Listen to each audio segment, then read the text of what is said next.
I was in the Army, United States Army during World War II, and my highest rank was captain. I was on active duty as second lieutenant and first lieutenant, but I was retired as a captain. The interviewers on this program are Scotty Springston and Don Byers, and the camera and sound people are Barbara Dorr and Marlene Waters. Okay, and read the top there just a minute, where we are, what's the date and the place. The date is January 25th, 2004.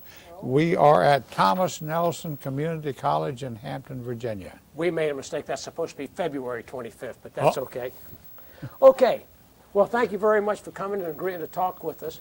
As we started off each of these interviews, we'd like to ask each person just what you remember about December 7th, 1941, and how it affected you, your family, and your peers.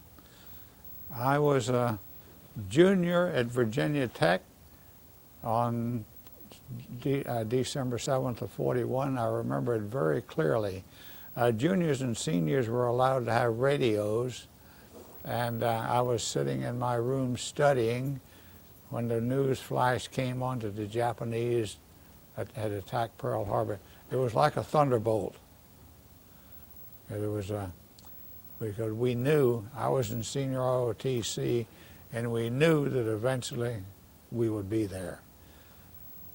But I would like to back up from the beginning of this thing, because I graduated from high school in 1939, and I was in New York when World War II began. Four of us, a cousin of mine named Ellsworth Ayers, two very close friends, Dewey and Charles Rennick, and myself, had gone to New York to take in the World's Fair. And I'm going to tell you this story too, because four of us had gone up. We had a ride from Williamsburg to Washington. We caught an overnight bus to New York. We spent a week in New York, took in the World's Fair and sights in New York City. And then when we were done, we took the bus back to Washington and hitchhiked back to Williamsburg. I left with $24, and I brought $4 back.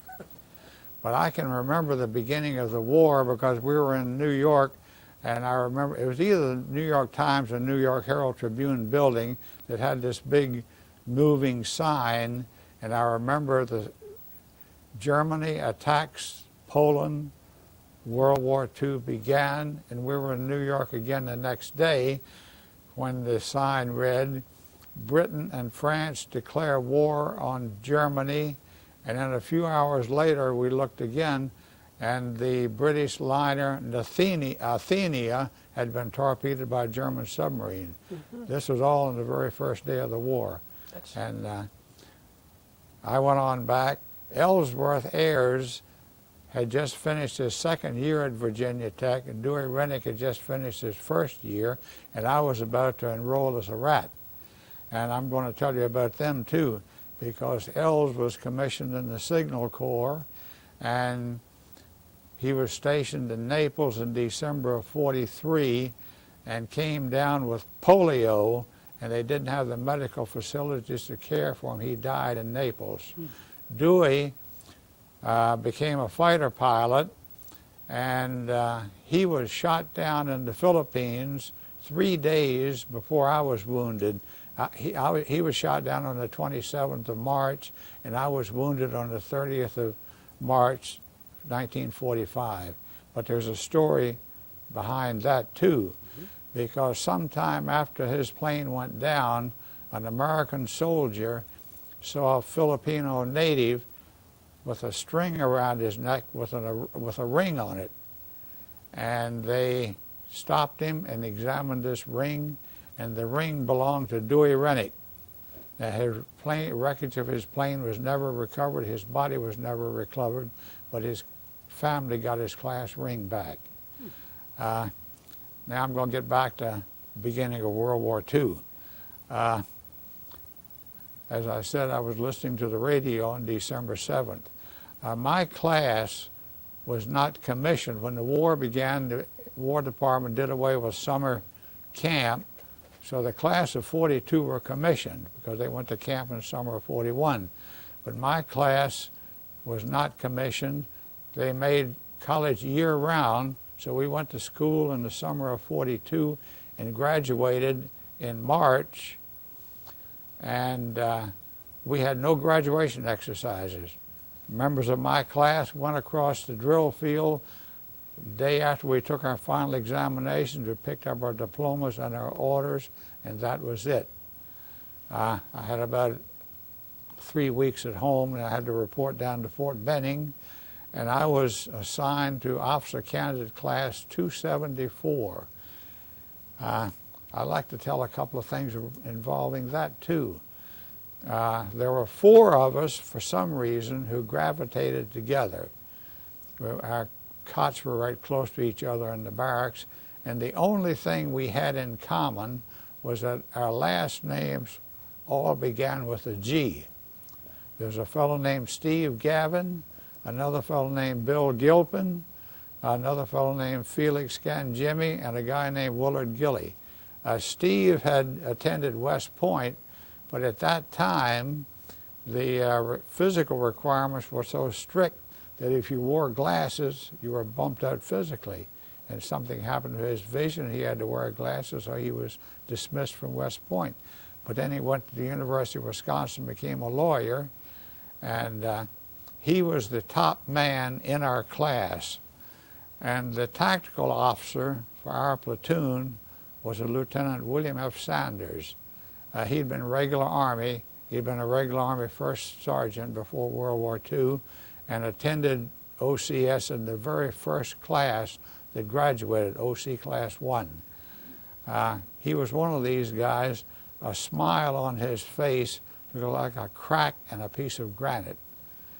And when we were in training, he was right behind the platoon all day long with a little black notebook, and he came in once a week and he had an interview with everybody and told them exactly what you had done right and what you had done wrong that week. But the 4 of us gravitated together, and one of the things we had to do was to rank every man on the floor about 3 times during the 12 weeks. And one of the criticisms of me was that the 4 of us were kind of clannish, but Sanders did not hold that really against me since one of the 4 was the #1 man in the class. But I was commissioned on the 24th of July of 43, and my first duty station was Fort McClellan, Alabama, in the infantry officer replacement pool, and I was there until about the 1st of October, when I was assigned to the 26th Division at Camp Campbell, Kentucky. I became an anti-tank platoon leader in the 3rd Battalion, 101st Infantry. And we trained at Camp Campbell rest of the fall and winter, and went on Tennessee maneuvers in end of January of 1944 for 8 weeks. And from there, we went to Fort Jackson, South Carolina, to prepare to go overseas. The only one of the 4 that was an OCS with me was Babe Ganjimmy, and there were 2 divisions at Fort Jackson at the time, the 87th and the 26th. And Babe was in the 87th. We happened to run across each other one day, but that was the only time I ever met any of the 4 that were in OCS together. Mm-hmm. But we went overseas. We left on the 27th of August and landed in France on the 7th of September. This is 1944. This is 1944. And what ship did you go across on, do you remember? We went overseas on the Italian motor vessel Saturnia. And I went down on the ship for the advanced detail on Friday. We sailed on Sunday. And I went down on the advanced detail on Friday to help load the troops when they started coming aboard at midnight on Saturday night. And that was an interesting experience. We had all day Saturday to familiarize with the ships in the compartment that the troops were going into. And the way it worked, the troops came down from Camp Shanks by train to Hoboken. They boarded ferries and went across the Hudson River to the dock and came aboard ship. Every man that came aboard had a number written on the front of his helmet in chalk. We stood at the gangway, 2 of us, and when a certain number came up, you picked that up, and when a certain number came up, the other guy stopped it, and we led them into the compartment, and we loaded 5,000 troops in 2.5 hours. The first ferry docked at midnight, the last ferry docked at 2:30. I went overseas in the linen closet of the bridal suite of the motor vessel Saturnia. There were 4 of us in the linen closet and 28 second lieutenants and warrant officers in the bridal suite. But we had something that the others didn't have. For some reason, the Italians had put a wash basin in the linen closet. So we had our own water supply for 2 hours a day for the voyage. And we landed in, Saturnia landed in Cherbourg, and we were the first convoy to dock in Cherbourg after the invasion. And you have talked about demolition and destruction. The ship had to anchor out in the harbor, then the Seabees ferried us ashore on these Rhino ferry barges, and then they pulled up on a seaplane ramp, and that's where we unloaded. The other 2 regiments in the division went over the beaches, but we landed in Cherbourg. And we were there on the Normandy Peninsula for close to a month. At that time was the period of time when the supply situation was becoming critical. So about a week or 10 days after the division landed, they pulled every man out of the division who could drive a truck and put them on the Red Ball Express hauling supplies across France. And about early October, they brought all of these men back, and the division was trucked across France, and the 26th Division relieved the 4th Armored east of Nancy. And we held a position there while supplies were being built up. 26th Division was the extreme right flank of the 3rd Army. The 7th Army was to our right. We held this position while supplies were being built up, and we jumped off in the Lorraine campaign on the 8th of November. We fought through that, and it was a very, very costly operation because the weather was as bad as the Germans, and in one engagement I was awarded the Silver Star, and the 3rd Battalion, Hourglass Blue of the 101st Infantry, was awarded the Presidential Unit Citation. Now, unfortunately, there has been some fraud in decorations and awards by people claiming things that they're not entitled to, and I'm not going to sit here and tell you something unless I can back it up. So I have brought along a copy of my citation for the Silver Star and the order which awarded the Presidential Unit Citation to the battalion. We were the only ones in the division to be awarded the Presidential Unit Citation. But this involved, actually the 2 actions were related, because the unit citation came from attack on a sector called Marymount Woods. And the Germans were defending with 120 millimeter mortars and 20 millimeter anti-aircraft guns on the ground mount with super sensitive fuses, and these would explode if they hit a twig. It was an all-day fight, and we finally secured it late in the day. We were ordered to continue the attack and to seize a town named Torchville. I was with the battalion commander and the lead platoon. It was pouring down rain late at night, and we were approaching this town and came on a German sentry in a chair, half asleep, and Lieutenant Mountford, who was platoon leader for this platoon, came on the guy and put him on his shoulder, and he felt his German epaulets, and he pulled his pistol and stuck it in his head and captured the guy. And one of the members of his platoon could speak German, so we questioned the guy, and he said everybody else was inside because they evidently didn't figure that the crazy Americans would make an attack in the pouring down rain on a night like that.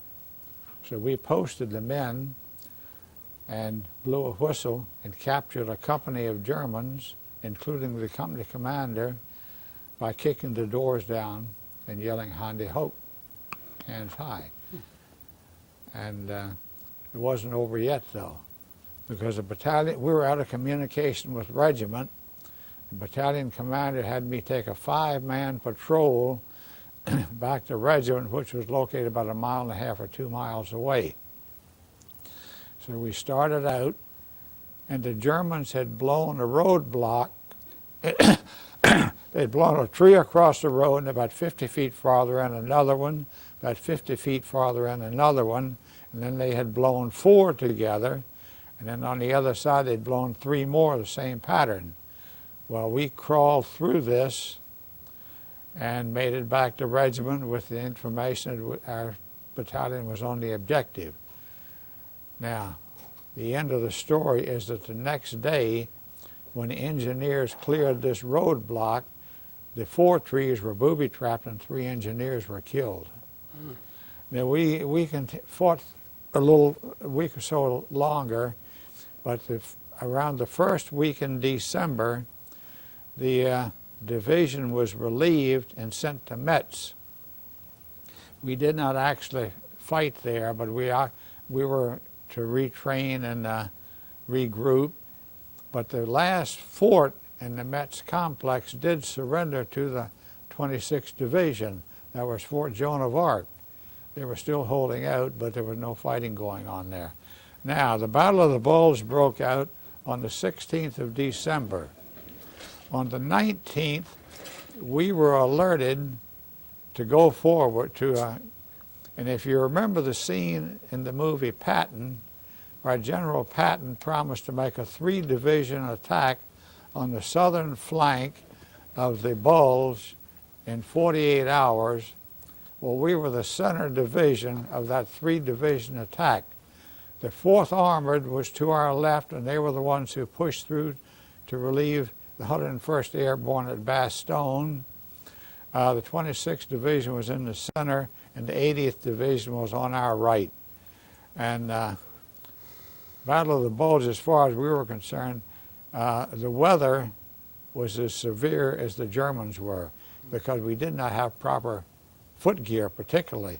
And we had about as many casualties due to exposure as we did due to enemy action.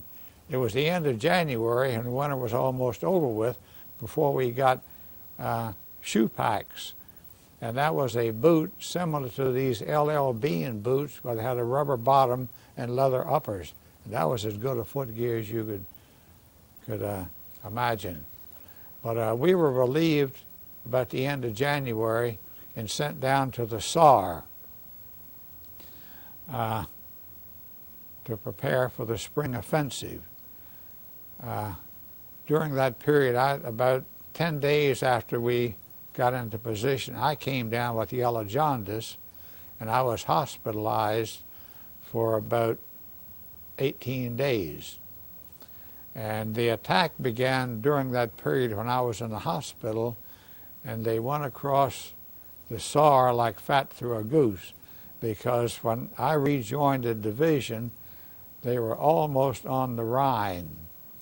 I rejoined the division sometime around the 20th of March, And the 5th Division made the assault crossing for the 3rd Army on the 25th, and about a day later we crossed, and we went directly into Darmstadt. That was a city near Frankfurt, and the amazing thing about that was that the RAF had hit it with a firebomb raid in February, and almost the entire of the city was destroyed, but there was a square in town with a tall column with a statue of Bismarck on it, and that was about the only thing that was still standing in the center of the city. And actually the fighting was not too severe at that time, but on the 30th of March, I was wounded by an explosion. I'm not sure what it was, but I was wounded. I was evacuated. I was flown back to England the next day, and I was hospitalized in England and flown back to this country on the 25th of March, 25th of May rather, of 45. And of course they go straight across now, but we flew from Prestwick, Scotland, with 2 refueling stops. We landed in Iceland and Newfoundland and to Mitchell Field in New York. And we spent the weekend there, and then I was transferred over to Camp Kilmer, New Jersey. And at Camp Kilmer, the decision was made as to which hospital you were to be sent to for permanent treatment. Now this is interesting. I went from Camp Kilmer, New Jersey to Valley Forge by way of Alabama because the decision was made to send me to Northington General Hospital in Tuscaloosa, Alabama. Went down on a hospital train, but as soon as I got there and the doctor saw the condition my eye was in, they turned me around and sent me back up to Valley Forge. And I was there, received all my treatment there.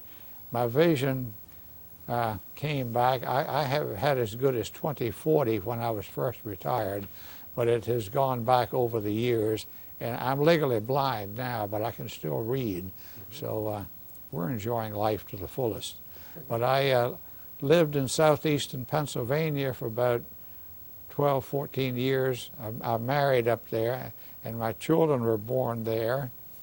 And I worked for a stationery store called H.F. Smith & Son in Pottstown. The man, he and I became very good friends. I was general manager when we left.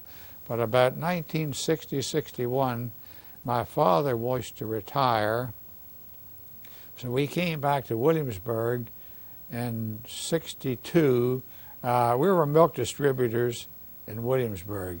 We were affiliated with Virginia Dairy in Richmond, and we had a contract for Colonial Williamsburg plus retail business too. Well, my brother and I ran the business for about 12 years, but unfortunately it's at the point now where you cannot compete with the big companies. All the chain stores have their own dairies, and it's Marva Maid and Pet are the 2 big ones in this area. But when we went out of business, there were about 120 independent distributors in Virginia, but I don't think there's a single one left now.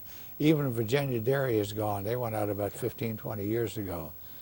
But about that time, when we went out of business at the end of '72, I told my brother that I was going to get a job where I did a day's work and did not carry it home at night, because when we were in business I was spending about 1/3 of the time doing paperwork, and that was not my cup of tea.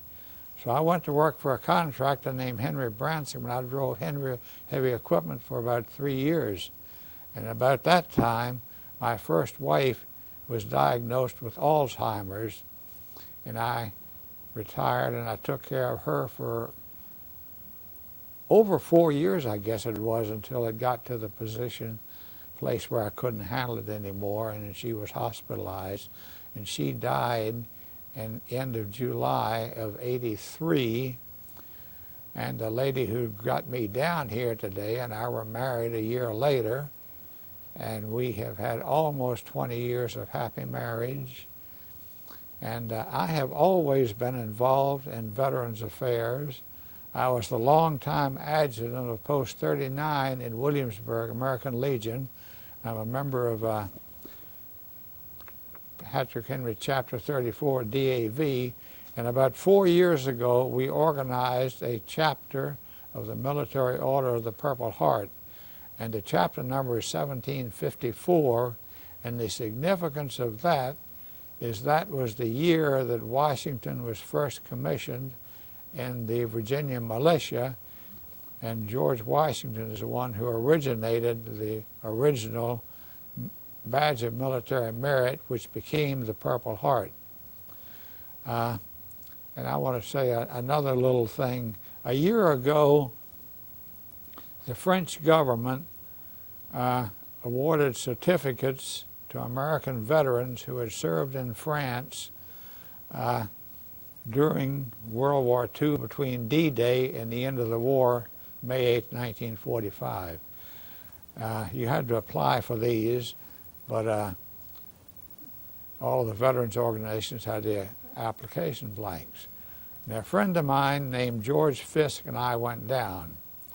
We were dressed the way I am dressed today, with Class A uniform of the Military Order of the Purple Heart.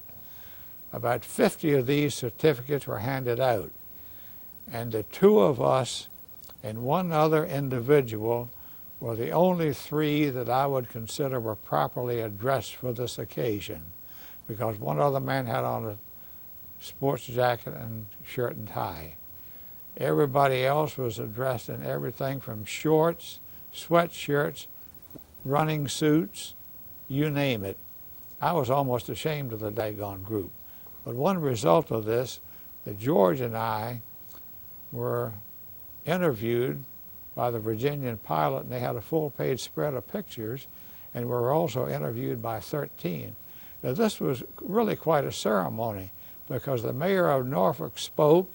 The ceremony was conducted by the French consul in Norfolk, a very attractive lady, and a French admiral assigned to NATO headquarters, and his aide handed out the certificates. So it's amazing to me the way people do not take things seriously anymore.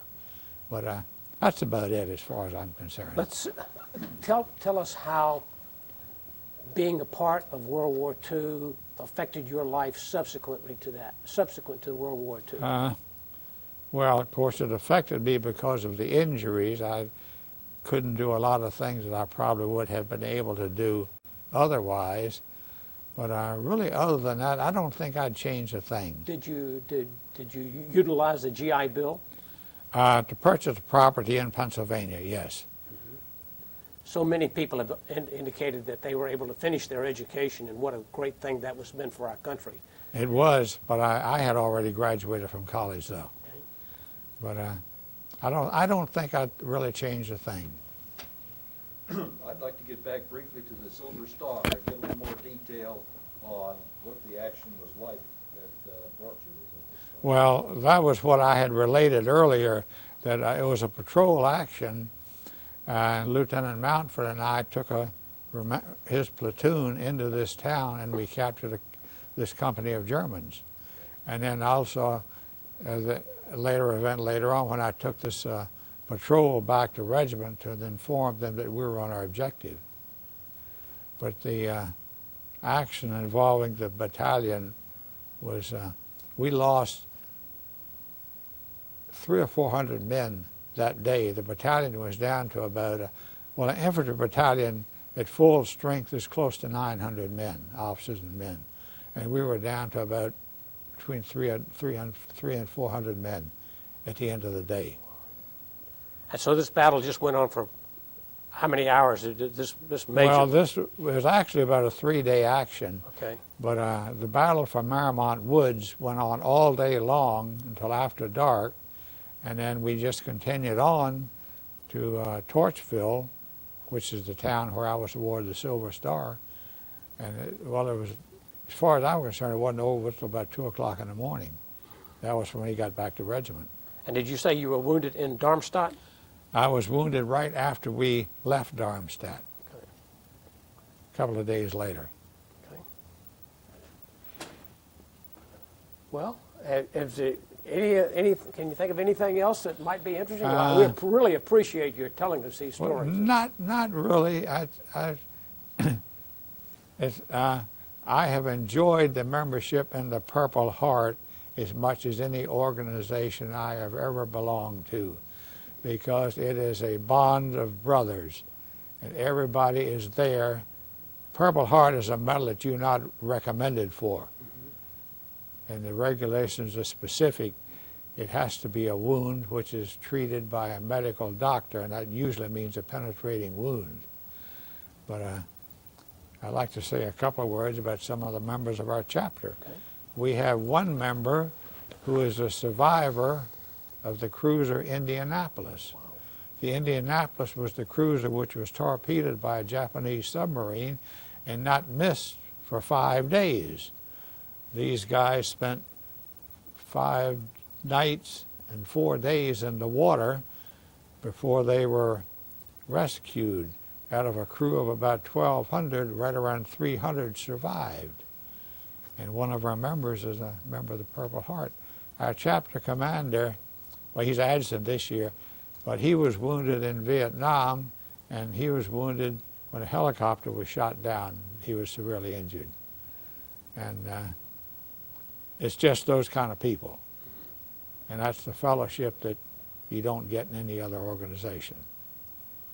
Well, Willard, and we certainly appreciate you all coming and visiting us today and sharing this with you. It really, really helps out, and you've done an excellent job. Thank you very much.